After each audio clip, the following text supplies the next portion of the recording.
change.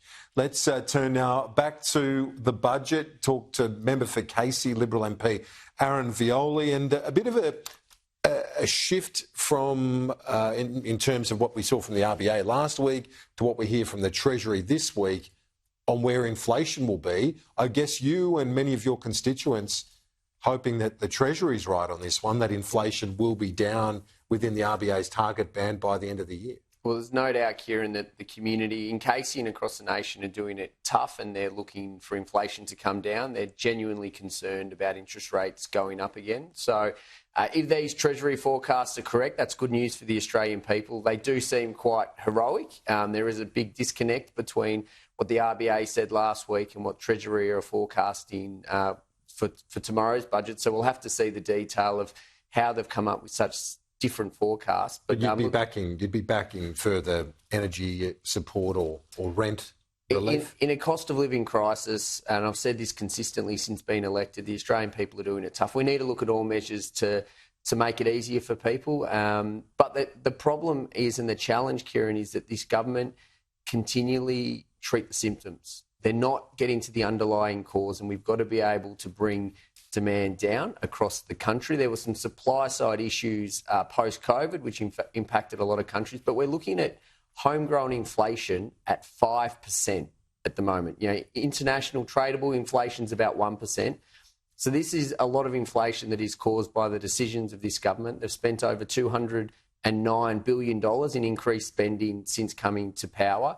They've been fortunate to have a windfall with increased revenues through royalties, through unemployment being so low, but they're not making those tough decisions to bring spending down, which I know we've talked about consistently. And this is another example we're seeing with some of these rebates and some of these measures. They're temporary measures that are just treating the symptoms, not the cause. And that's not going to set up the Australian economy, the Australian people and the community for long-term success. You were critical as well, and I know you raised this in November of last year, the word from inside the quantum industry about one organisation getting some government support. Correct. That government support was then forthcoming for the company known as PsiQuantum, and you've kicked up a stink about it. You think that the fix was in? Well, it's outrageous. It's a huge coincidence, Kieran, that I'm hearing from industry insiders last year about an alleged email that was written by PsiQuantum to investors looking for more funding for private money, and they were spruiking that they had government support and they would get government money, Australian government money. And now I haven't seen this email, and this is what I've been told. So. But Boston Consulting did analysis that this would have a huge flow-on effect for the economy, for the Australian economy, spin-off productivity measures out of this investment. So this, regardless of what you heard from industry, isn't this the right way to invest for the government? It's not, Kieran, and the reason it's not is there is no doubt that there are significant benefits that can be unlocked through quantum. Economically, society, the huge benefits, national security. But what this government done, the strategy they've chosen is wrong. They are picking one business in a contested space. There are many different technologies that are being undertaken. They've chosen one business, a US-based business, and they've bet big, $450 million. They could have invested that same amount of money in what's called a quantum test bed. That's what the UK are doing, whatever most other countries are doing. That's spreading that money across more businesses, more technologies, because that Boston Consulting report, I haven't seen it, but they are right in essence that if we unlock quantum across the globe and in Australia, the benefits are significant. But you're saying it should be industry-wide. It should be industry-wide. The equivalent is, if you think of your personal investing, it's like getting all your life savings and putting them on one stock.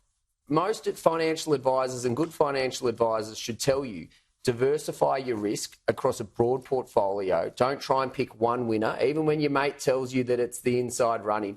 And that's essentially what the government have done. They've picked one company, and there's real concerns around the timing, the process. Many in the industry are concerned that the EOI process was created to deliver an outcome with PsiQuantum being the winner of that bid. And there is the connection to the ALP through Richard Marles, former Chief of Staff, being the key lobbyist for PsiQuantum. So there's some conflict of interest questions here that really need to be answered by the government. They haven't done that yet. We've just seen The Guardian reporting that 4 Vietnamese people have been found near Broome as the asylum the asylum boat policy is under strain, so another 4 arriving. What's your read of where these developments are right now, given that we've seen another handful in the last week or so? We're seeing more. We're seeing people smugglers testing the government. They see the weakness in Anthony Albanese, the Prime Minister, in Claire O'Neill and Andrew Giles, the Home Affairs and Immigration Minister, and there's been blunder after blunder by these 2 ministers. And